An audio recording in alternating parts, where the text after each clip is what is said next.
નમસ્કાર, આપ જોઈ રહ્યા છો જેકેએસ ન્યૂઝ ગુજરાતી. વાત કરીએ તો ભાભર રેલવે સ્ટેશનના આંગણવાડીમાં બાલક પાલક સર્જન કાર્યક્રમ યોજાયો હતો. બનાસકાંઠા જિલ્લાના ભાભર રેલવે સ્ટેશન આંગણવાડી કેન્દ્ર નંબર 10 ખાતે બાલક પાલક સર્જન કાર્યક્રમનું આયોજન કરવામાં આવ્યું હતું, જેમાં ભાભર તાલુકાના સીડીપીઓ અને હંસાબેન પંડ્યાના માર્ગદર્શન હેઠળ આ કાર્યક્રમ યોજવામાં આવ્યો હતો. આ કાર્યક્રમ આંગણવાડી કેન્દ્ર નંબર 3, 8, 10, 12 ની કાર્યકર બહેનો દ્વારા કરવામાં આવ્યો હતો, જેમાં તેતરવા સેજાના in-charge supervisor Kaminiben, PAC Sangitaben, ANM બ્લોકના કોઓર્ડિનેટર રઘુભાઈ હાજર રહ્યા હતા.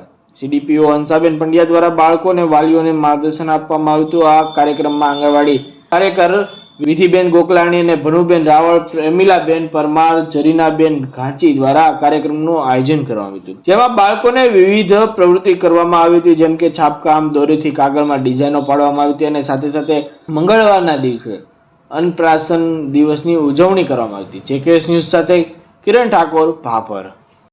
બાલક પાલક કાર્યક્રમ ભાભર શેજા તાલુકાના તેતરવા શેજામાં ભાભર 10 ની અંદર ગોઠવવામાં આવ્યો, જેમાં વાલીઓની સંખ્યા, બાળકોની સંખ્યા, બાળકોની સાથે બાળકોને વિવિધ પ્રવૃત્તિઓ કરાવી અને બાળકોને એક રસ સાથે આમાં ભાગ લીધો. વાલીઓને એની સાથે રહી અને એની પ્રવૃત્તિઓ વિશેની એમને જાણકારી આપી. બાળકો શું શું પ્રવૃત્તિ કરે છે, બાળકોની કેવી કેવી અંદર કળા છુપાયેલી છે, બાળકો આગળનું ભવિષ્ય છે, એના માટે એના વાલી સાથેની અમે મુલાકાત કરી.